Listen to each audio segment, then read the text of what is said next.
In the misty cocoa lands of Papua New Guinea, deep in the heart of Kimbe and the islands where the red earth meets the sea, they called it the hard Kina policy.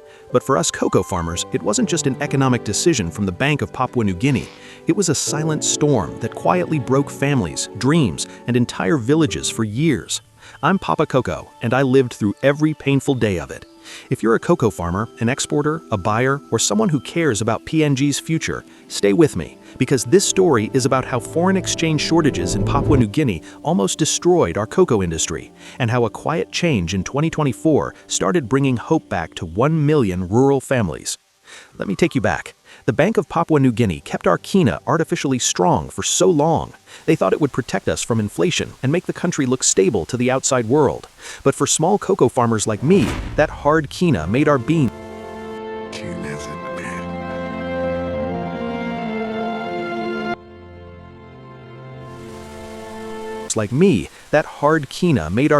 too expensive on the global market. Buyers in Europe and Asia turned away because they could get cheaper cocoa from West Africa. Meanwhile, foreign exchange shortages hit hard. Dollars simply disappeared. Rationing began.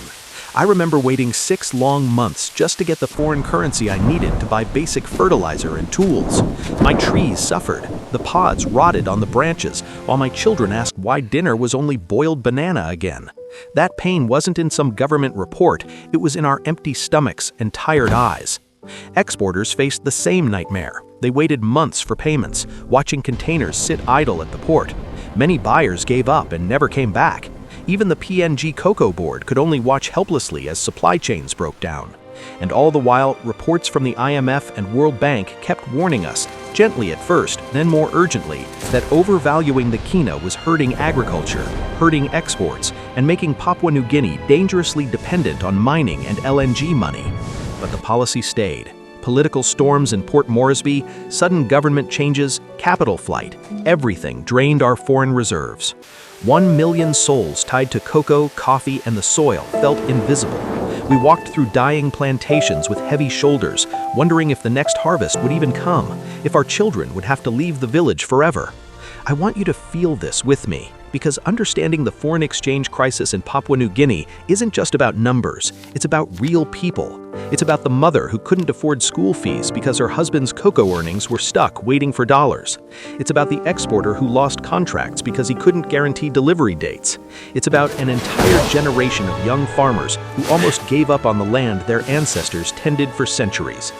Then something shifted in 2024, and I still get goosebumps when I talk about it. The Bank of Papua New Guinea finally let the Kina begin to move, a gentle crawl instead of that iron-hard peg.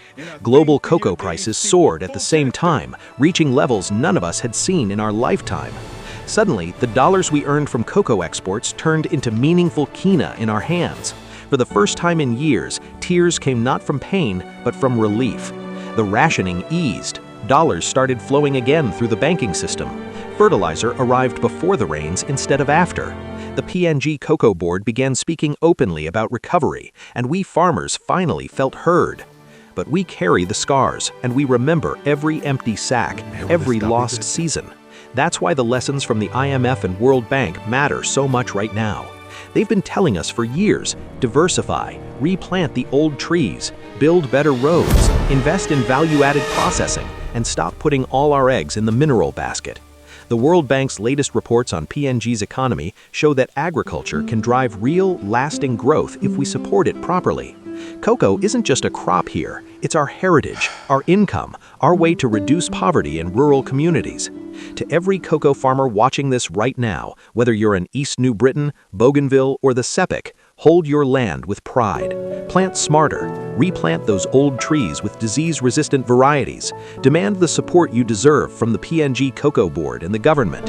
Your hands in the soil are growing more than cocoa. You're growing the future of Papua New Guinea.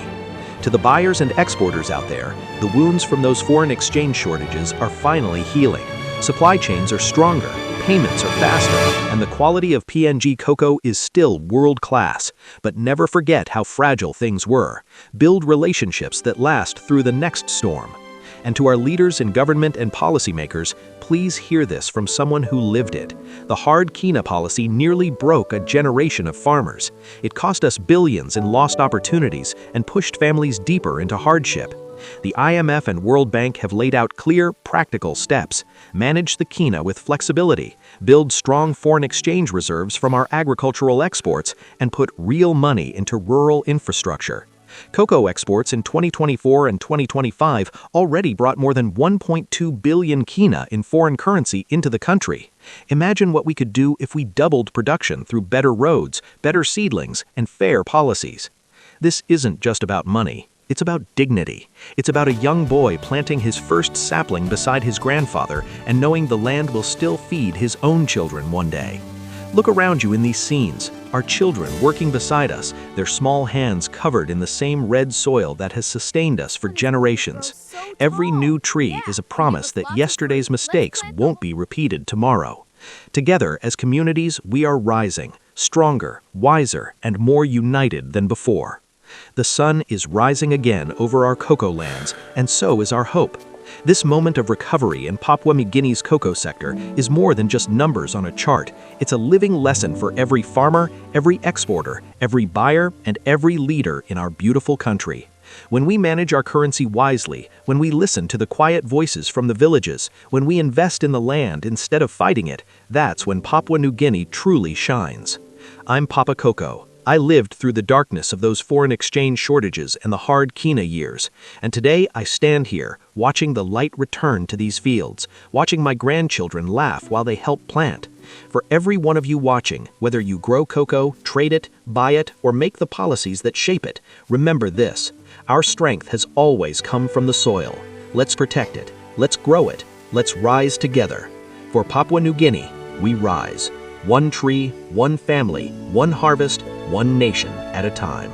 Be sure to check out the video description for all the resource links, recommended playlists, and more useful stuff.